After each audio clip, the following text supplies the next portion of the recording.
En medio de la enfermedad, encontramos la fuerza para transformar el dolor en esperanza.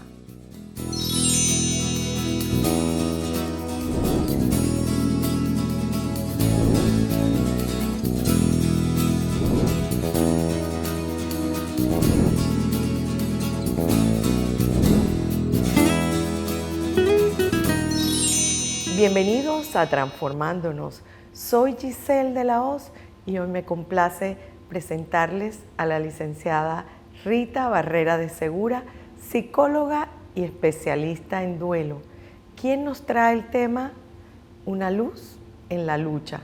Bienvenida, Rita. Gracias por acceder a estar aquí con nosotros. Muchísimas gracias por este espacio. Claro que sí, Rita, y es un momento en el que nos puso a reflexionar previo a poder entrar en materia del tema. Cuando una persona recibe ese diagnóstico de cáncer, que muchas veces hay algunos o algunas que de forma inmediata le dan un significado de muerte, mientras otros naturalmente que saben que pueden luchar y que pueden encontrar luz en ese proceso. Sin embargo, tú que has estado trabajando con personas y acompañando a familias y a personas en ese proceso, ¿cómo has podido crear esos espacios de confianza y sobre todo de esperanza con esa familia o con ese paciente, reconociendo que son tiempos difíciles y que hay mucha incertidumbre? La palabra es conexión, Giselle. La palabra es conexión porque se emprende un viaje que no se sabe finalmente a qué destino nos va a llevar y que no solamente transita el paciente, sino todo un sistema que no se queda únicamente en la familia, de fuera de la familia, si esta persona trabaja, un amigo, un círculo que ella en donde participe, vamos a iniciar este viaje. Es como, aquí está mi equipaje, esta soy yo, que ni siquiera sé a dónde voy a llegar. La única información que tengo, y es importante hacer esta parada, son los antecedentes, como bien lo mencionas. Si es que en la familia mía ha habido cáncer y, por ejemplo, han muerto 2 personas, por supuesto que de antemano ya yo tengo una precondición que me dice y me anuncia, con ese pasado, voy a morir.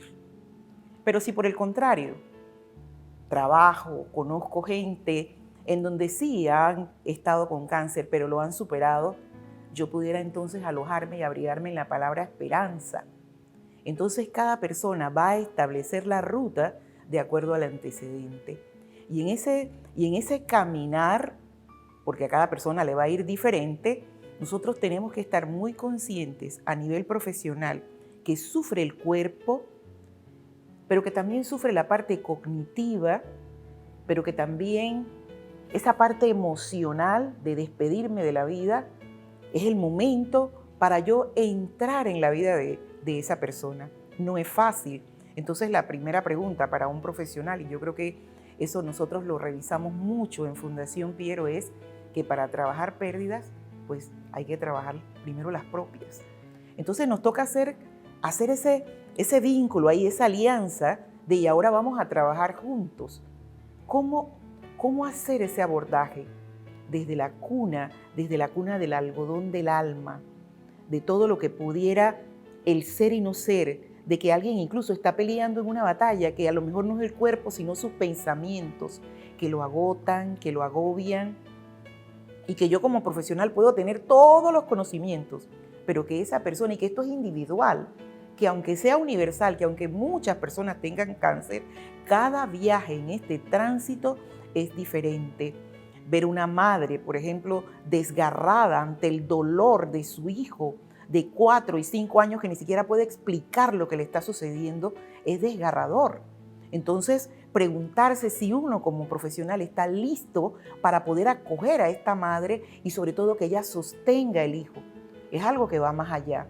Es la conexión desde la parte humana, sí, con los conocimientos técnicos, pero también desde esa responsabilidad.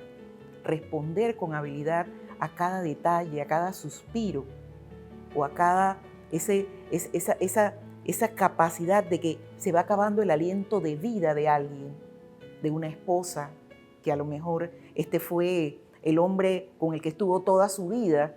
¿Qué le vas a decir si ese fue su único novio, su único amor y se está acabando su vida? ¿De qué manera le vas a acompañar a ella a que diga adiós?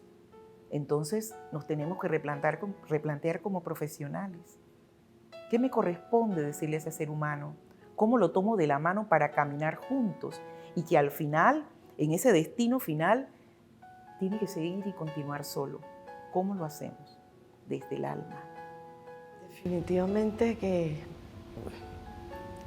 no es solo conmovedor para, primero, como acabas de decir, esas herramientas puedes contar con ellas, pero sabemos que primero somos seres humanos antes de ser profesionales. ¿Y cómo haces para darle herramientas a la familia ante todo este proceso?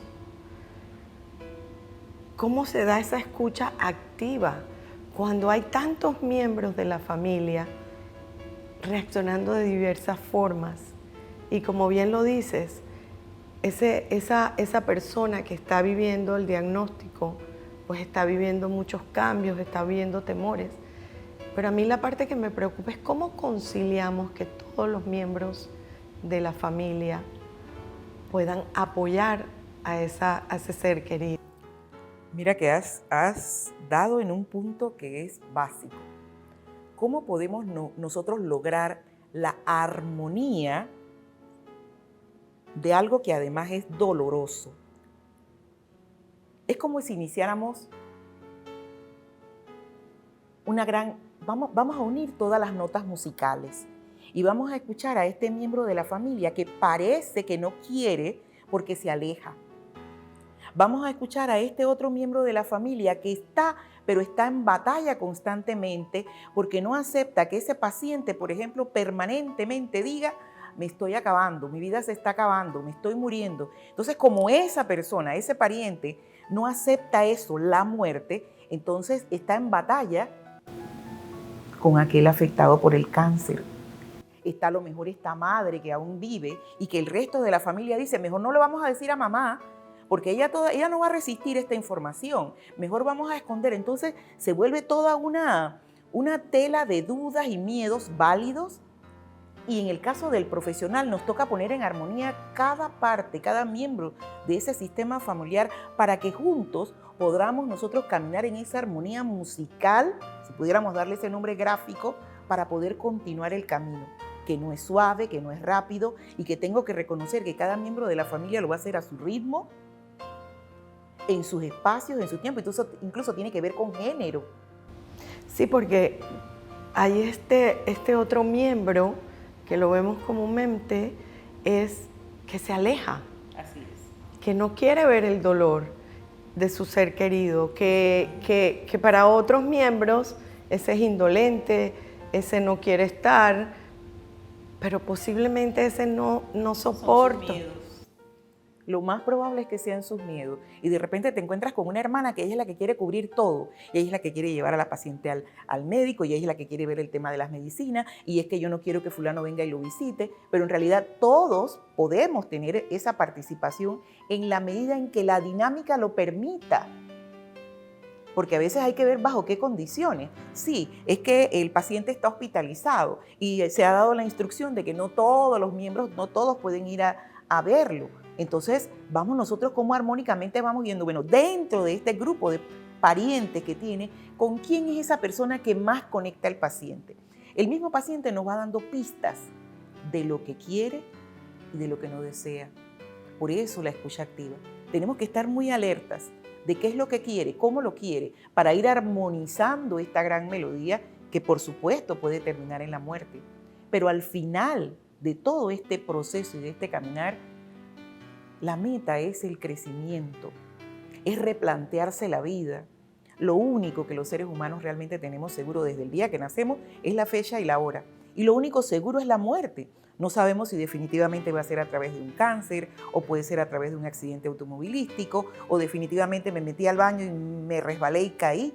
Entonces, como yo no sé cuándo termina el viaje de vivir, entonces la propuesta de vivir es que nosotros estemos en constante armonía con los conceptos que son mi vida. Yo mamá, yo hija, yo hermana, yo amiga, yo como profesional tengo amigos, y que en cada uno de esos contextos de mi vida yo tenga esos espacios para decir, aquí estoy, esto es lo que aporto, esta es como la nutrición a este contexto, a esta dinámica, a este grupo de amigos, esto en el trabajo, esto en mi familia, porque yo no sé si mi vida termina esta noche. Porque yo no sé si mañana en la mañana, que voy con una serie de exámenes donde el médico dice, usted tiene un cáncer y usted está en metástasis. Entonces en ese momento es que me voy a replantear vivir. Entonces debemos vivir, no con el deseo de morir en la noche, sino de disfrutar el viaje en cada momento. Y ojalá que esto más que nada, sobre todo el joven, que a veces a los 15 uno piensa que la vida se acaba en la tarde, y que debo a lo mejor tomar y probar cosas que no necesariamente me nutren el alma, cada cosa, cada decisión que yo tome, la pregunta es, ¿y esto le aporta a mi vida? ¿Esto nutre mi alma? Yo creo que es la meta de vivir.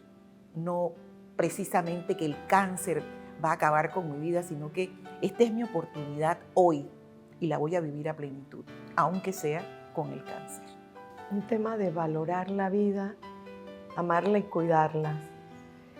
Rita, ¿qué sucede con ese profesional que ve el dolor, que lo palpa, que lo escucha, que brinda esa voz de aliento, ese consejo? ¿Qué pasa por dentro de ese profesional? Debe cuidarse.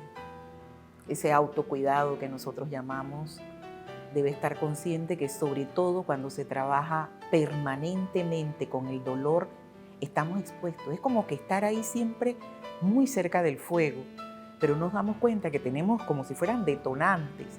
Entonces en ese cuidado, tener ese límite muy claro y establecido de hasta dónde llega mi papel para aportar a la vida de alguien como profesional, pero también cuidando a este ser humano que se llama yo.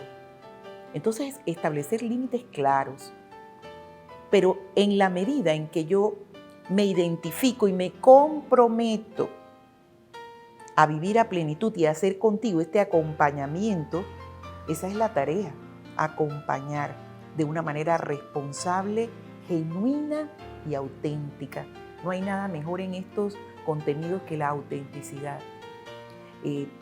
No mentir, pero tampoco máscaras. Ser crueles. No es el plan usar máscaras. Por el contrario, y darle nombre.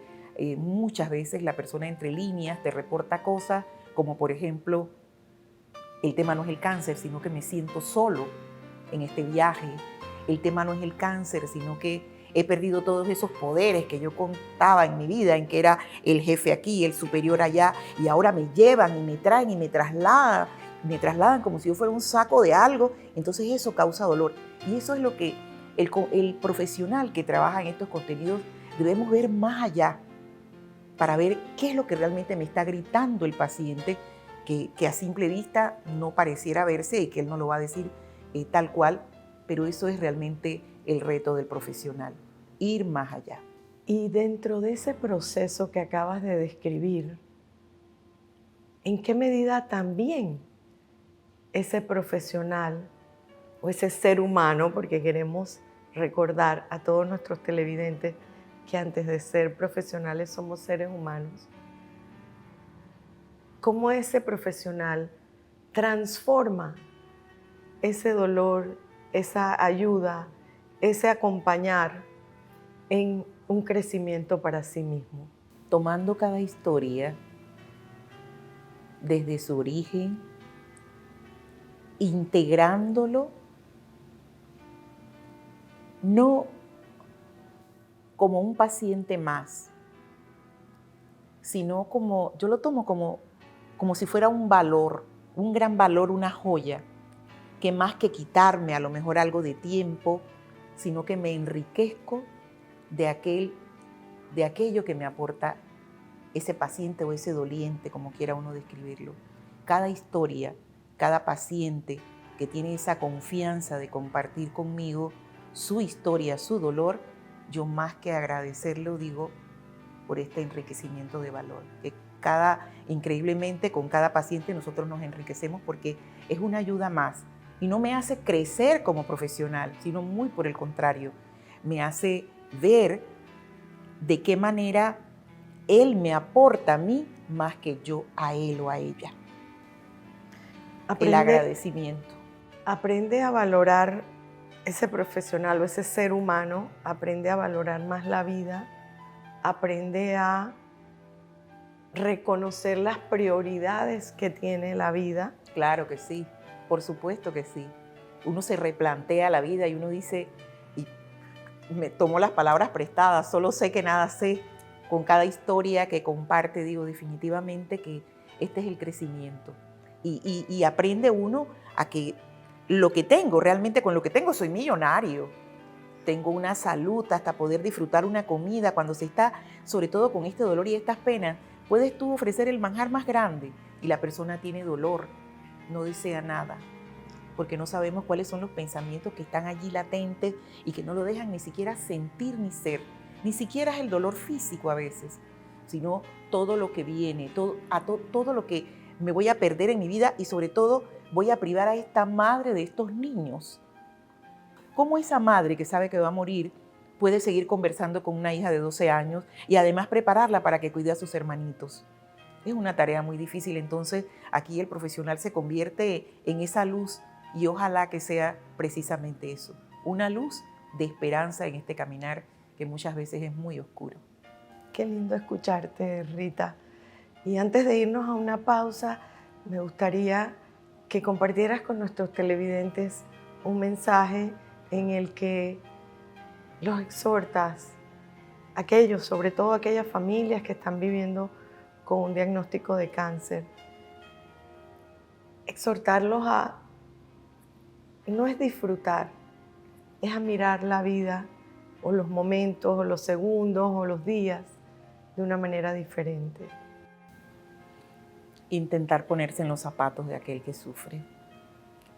Que a veces cuando te dice no quiero comer o cuando te has esforzado en prepararle algo, algún paseo y te dice no quiero ir, no es porque no quiera, es porque le duele, es porque literalmente siente que la vida se está acabando. Entonces es intentar bajar nosotros de ese pedestal de conocimientos y más bien acogerlo con amor, escuchando. Siempre el paciente nos habla, nos dice entre líneas lo que quiere, lo que no desea, lo que no puede hacer. Entonces nosotros bajo esa escucha podemos hacer cosas. Gracias, Rita, por tan valiosa información a través de todos estos años, los conocimientos, y añadiría no solamente esos conocimientos, esa calidad humana que llevas. Gracias mil. Y nos vamos a una pausa y regresamos con el testimonio de Noris Guzmán.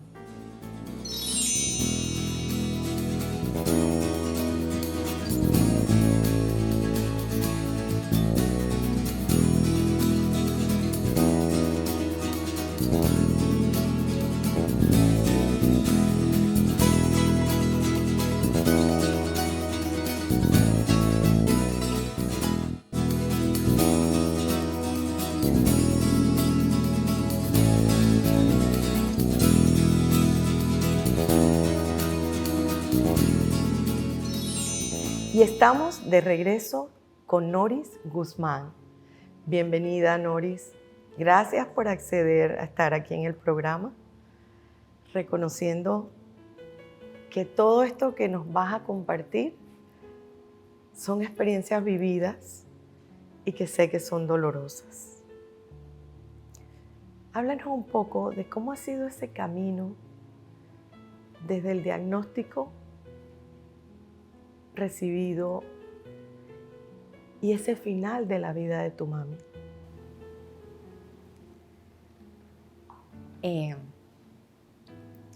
En el 2022 nos dan el diagnóstico de mi mamá, pues que lastimosamente tenía cáncer. Recuerdo cuando recibí el mensaje del gastro, pues mi mamá ya tenía síntomas que ya señalaban pues, a que estaba algo mal. Cuando la llevamos a donde un gastro para realizarle los exámenes, el gastro me dice, bueno, hay que hacerle un examen más profundo para ver qué es lo que está pasando.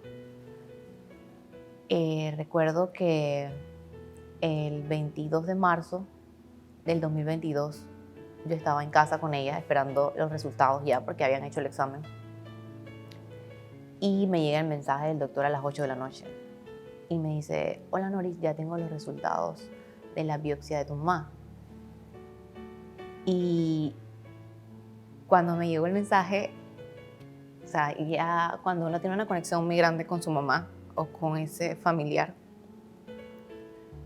ya yo lo presentía, ya yo sabía que algo no estaba bien.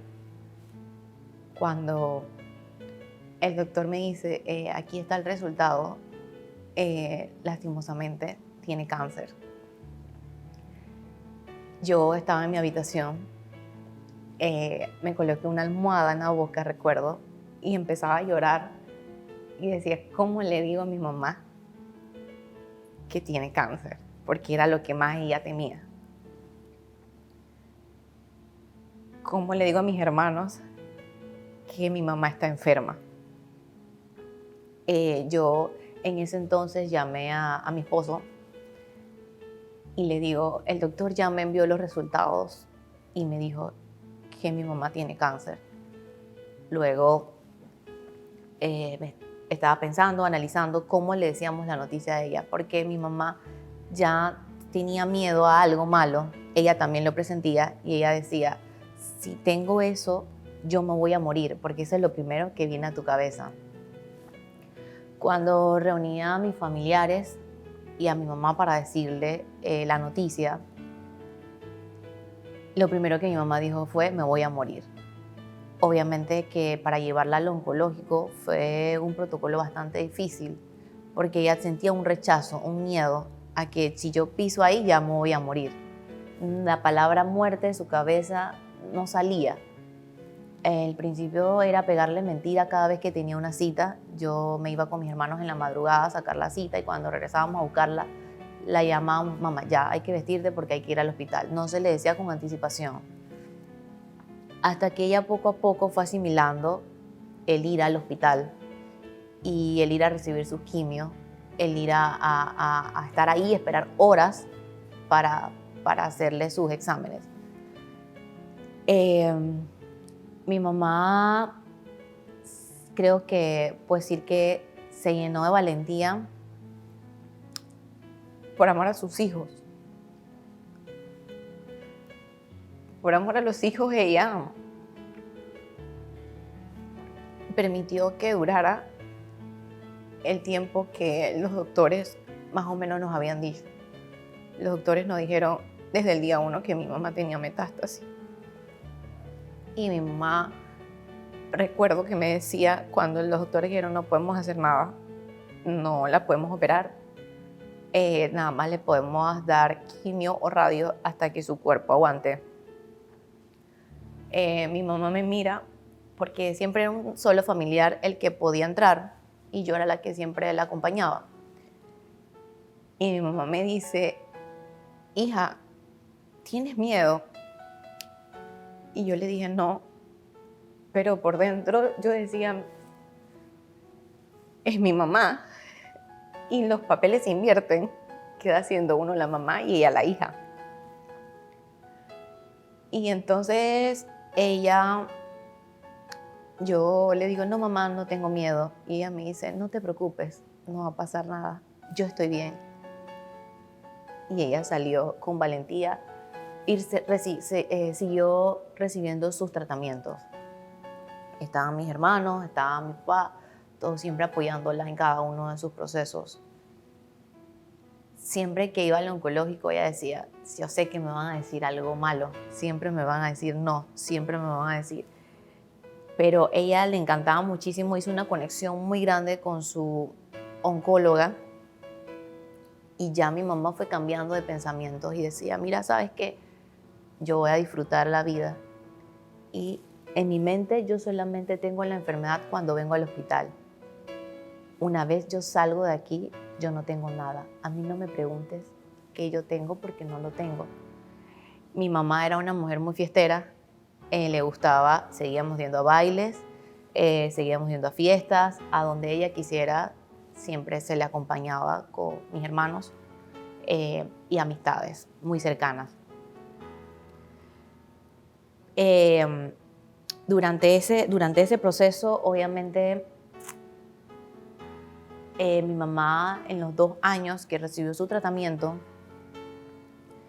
la llenaron de fortaleza y pausaron un poco la enfermedad. Pero llega el momento nuevamente donde la enfermedad coge fuerza. Y era una cosa impresionante porque cuando nosotros llegábamos al hospital, a mí ya me daba como esa sensación de angustia, esos dolores aquí en el estómago. Yo decía, algo viene, algo me van a decir. Y eso era un estrés muy grande que uno vive en el hospital. O sea, ya para mí es difícil ir a un hospital y verlo como algo que me van a decir algo bueno.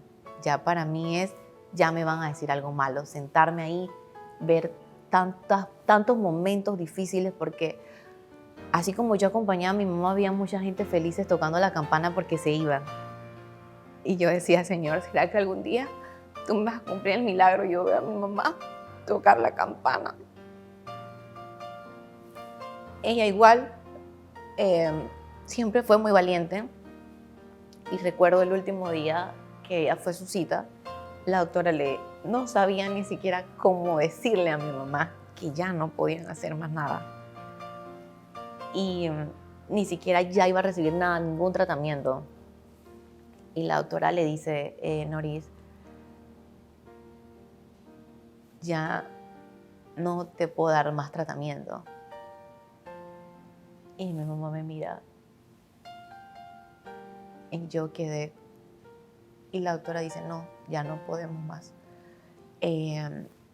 Aquí puedes seguir viniendo para urgencias, cuidados paliativos, pero ya conmigo ya no podemos hacer más nada. Creo que la doctora ni siquiera tenía las palabras para decirle. Y le dijo a mi mamá, síguete llenando de esa fortaleza y de ese amor a tus hijos y de ese amor a Dios.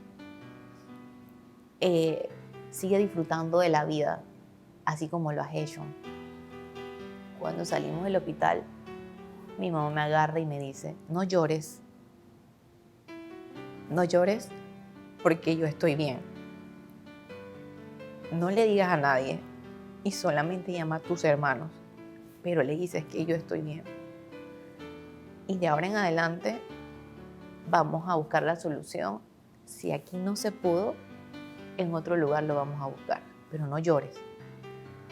Y entonces escuchar a mi mamá siempre decirme y ella llenarme de esa fortaleza. Siempre recuerdo porque en el oncológico teníamos que entrar con mascarilla. Siempre yo agarraba la mascarilla para poder tragarme todas esas lágrimas y yo entonces poder hablar con mis hermanos, con mis familiares. Y la verdad que creo que mi mamá nos preparó en ese camino porque yo sé que ella sufría y sufrió bastante y sufría en silencio porque siempre yo le decía, ¿te duele algo? Y me decía que no, pero yo sé que le dolía. Ella no quería ver a sus hijos sufrir, no quería ver que ninguno de los que estaban a su alrededor sufrieran.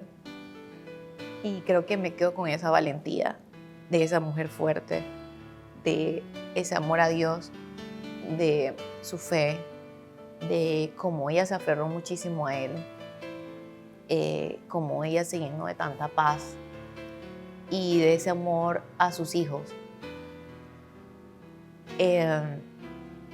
Cada persona que ayudaba a mi mamá en el hospital, para mí fueron personas muy valiosas. Yo recuerdo que yo llegaba y hasta el camillero le decía, por favor, me la tratas bien para subirla. O sea, para mí ese era mi bebé. No quería que la puñaran, que la pincharan. O sea, pasaban tantas cosas. Cuando en su último día, recuerdo que yo decía que si yo entregaba a mi mamá a Dios, se la llevaba más rápido. Y yo decía, pero es que no encontraba las palabras para decirle, Señor, que esa era tu voluntad y no la mía. Pero era muy egoísta tenerla ahí porque ya estaba muy mal. Ese día,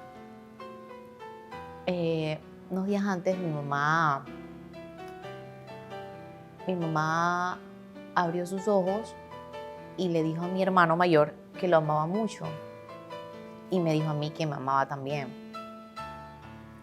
Y yo decía, Señor, no, todavía no. Al día siguiente, mi mamá ya no abrió los ojos más. Al tercer día, recuerdo que yo sentía algo y yo comencé a llamar a mis hermanos y les dije, vengan al hospital. Y yo hablé con la doctora y le dije, ¿me puede dar unos permisos para que mis hermanos puedan subir y podamos estar con mi mamá los tres? Y ella me dice, sí. Entonces vienen mis hermanos y yo les decía a ellos que no, que mi mamá no estaba bien. Y yo estaba con ella y yo le estaba orando y yo estaba llorando. Y recuerdo que al lado había una paciente que estaba un poco mal. Y mi mamá, yo lloraba y yo le decía, Señor, ya, llévatela, que se haga tu voluntad y no la mía. Ya ella está sufriendo. Es hora de que tú hagas lo que tengas que hacer. La paciente al lado estaba llorando y sentía mucho miedo y ella estaba llamando a sus familiares. Y los familiares le decían como que, oye, mira, estoy ocupado, no te puedo atender en estos momentos. Y yo lloraba y decía, y yo tengo aquí a mi mamá. Y ellos allá le dicen que no la pueden atender. La señora me llama y me dice, joven, ¿puede venir acá? Y yo dejé a mi mamá y me acerco ante la señora y ella me dice, es que tengo mucho miedo. Y me contó como su angustia. Y yo miré hacia las ventanas y decía, Señor, ¿cómo tú me mandas esto a mí si yo necesito consuelo? ¿Cómo yo voy a consolar a otra persona? Me tocó darle palabras de aliento a la señora y llegaron sus médicos y ella le dice, este es un ángel, porque ella me está dando fuerzas a mí, porque mis familiares no están. Y yo regreso hacia donde estaba mi mamá. Y llorando con ella ahí, llegaron mis hermanos y estuvimos con ella. Es difícil porque en todo este proceso sabíamos que iba a haber un final. Y cómo tener la cabeza lista para ese final. Cómo escoger la ropa a la que tú vas a despedir a tu mamá. Cómo ver su último suspiro. Cómo ver cómo se agotaba poco a poco por la enfermedad. Hubieron momentos de frustración en los que yo tampoco soportaba a mis hermanos o a mis familiares, porque eso involucra a todos. Y solo puedo decir que en estos momentos la empatía, hasta de la mínima persona, es un valor importante. Recuerdo que con mi mamá en el hospital, las personas que limpiaban me decían, no llores, tranquila, todo va a estar bien. Y todas esas cosas, todas esas palabras de empatía, en verdad, me llegaban. Y yo decía, mami, tú hiciste mucho por nosotros, ahora a nosotros nos toca ayudarte, pero no es justo tenerte así. Yo te quiero a ti, aquí conmigo, pero no de esta manera.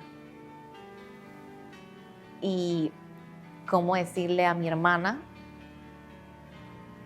todo lo que se nos venía de ahora en adelante, porque mi mamá nos dio todo, nos cocinaba, nos lavaba, estaba siempre al pendiente de nosotros, que si agarrábamos el taxi, a la hora que llegáramos del trabajo, cómo nos iba en el trabajo. Esa mejor amiga ahora ya no está. Cada momento especial de mi vida la busco y no la encuentro. Ahora, ¿quién yo llamo?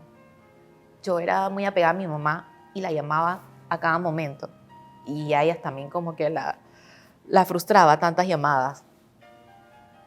Y yo decía, Señor, es que ahora, ¿a dónde la voy a llamar? ¿A dónde me va a contestar mi mamá? Sabemos que son etapas de la vida que todos tenemos que pasar, pero no estábamos preparados para esa gran pérdida. Creo que esa valentía y esa fuerza que mi mamá tenía hasta su último día fue la que me hizo que este proceso fuera como, ¿sabes? Muchas personas me decían, no, Nori, yo creo que tú vas a quedar mal. No, Nori, yo creo que esto tú no te vas a levantar. Pero en la forma en la que ella se fue despidiendo o en la forma en la que ella hizo el proceso, lo hizo de una manera que a nosotros nos reconfrontara bastante y supiéramos de que mi mamá era una mujer fuerte y que era una mujer valiente. Noris, y en todo este camino que ha sido muy difícil, muy doloroso, ¿cuáles eran los momentos más difíciles para ti?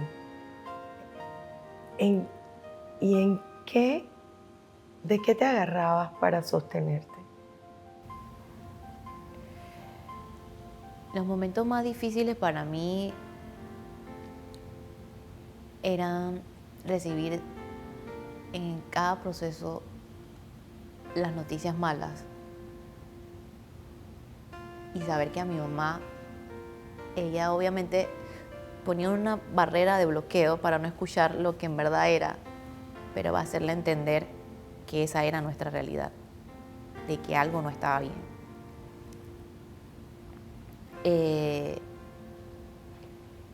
Esos momentos creo que me llenaban de mucho valor,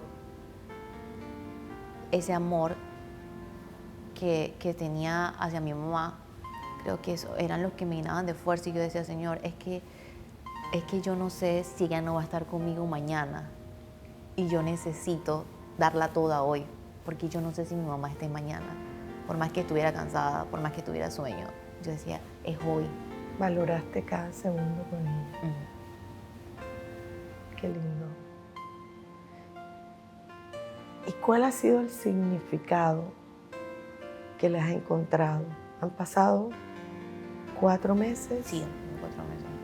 Y en algún momento durante todo este proceso, luego de su partida, ¿has encontrado un significado? Porque madre como ninguna. Y tú lo has definido, esa amiga, esa persona que estaba pendiente de ti a cada momento. ¿Cuál ha sido un significado, un legado que deja esa mamá? Una mujer valiente, una mujer que no se rinde, una mujer que le tocó una vida muy difícil y a pesar de todo siempre tenía una sonrisa, siempre pintaba que todo estaba perfecto. Una mujer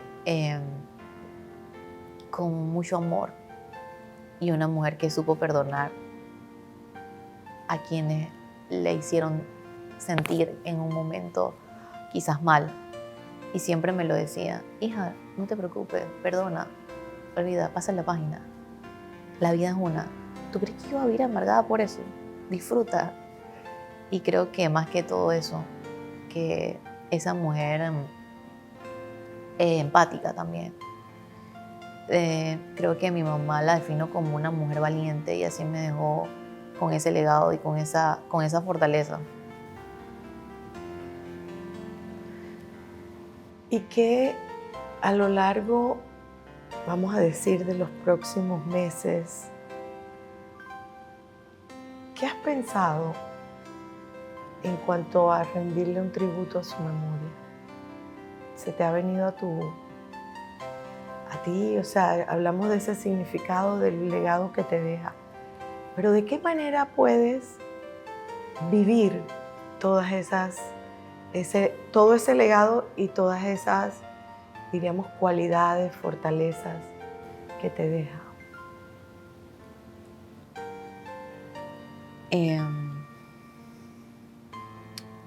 Pienso que comunicándole a otras personas, haciéndole saber que en este camino, por más que sea oscuro o por más que sea negativo, siempre va a haber una luz al final, sea buena o sea mala, depende cómo lo veamos. Siendo esa voz para aquellas personas que lo necesiten, ya sea familiar, paciente. Ser como ese testimonio de amor y de fe para los que pasan el mismo proceso. Qué lindo escucharte, Noris. Y solamente como para darle a aquellas hijas que hoy están viviendo un proceso, ¿qué les puedes decir a ellas? Porque cuando te escucho, reconozco que uno de las personas más importantes en la vida en general de los seres humanos, la mamá es la madre. Pero para nosotras como mujeres, esa mamá es quien nos enseñó, quien nos dio identidad, quien nos acompañó, quien hasta el final de su vida, como lo has descrito, esa mamá está pendiente, estuvo pendiente. ¿Qué consejo le puedes dar a esas personas? Reconociendo que tienes un legado, que tienes un compromiso, que tienes un significado en tu vida. Creo que ser esa amiga, esa compañera, esa persona que está ahí con ella, no para juzgarla, sino para escucharla. Hasta a veces en silencio, ¿sabes? Darle esa mano en ese momento que ella está esperando algún resultado o entrar a algún examen. Estar simplemente ahí con ella y no decir nada, eso le llega muchísimo. Ser empático. Recuerdo que mi mamá a veces era difícil ya después comer. Yo no podía comer. Porque yo decía, si mi mamá no come, yo no puedo comer. Ella se va a morir porque no está comiendo. Y entonces yo voy a comer tranquila. Pero es parte del proceso y es parte de la enfermedad. Tener mucha paciencia. Llenarse de paciencia, llenarse de valor. Pero nunca dejarla sola. Nunca dejarla sola o nunca dejarlo solo también. Porque así como hay mujeres, también hay hombres que sufren muchísimo. Y bueno, es una enfermedad que ataca a cualquier género. Y más que todo, ser esa compañía y saber que ellos tienen a alguien. Saber que ellos pueden contar con ese abrazo o con esa mano al menos que le extienda y le dice, sabes, tranquila o tranquilo, yo estoy aquí para acompañarte. Gracias, Noris. Extiendo gracias por sensibilizarnos, a los que estamos aquí, sensibilizar a todos los televidentes que la escuchan, reconociendo esos momentos tan lindos que tenemos con nuestros seres queridos y ese momento final también. porque al final ese vínculo nunca se rompe. Al final ese amor inunda nuestra vida, sobre todo en los años que vienen. Gracias nuevamente y nos vemos en una próxima edición aquí en Transformándonos.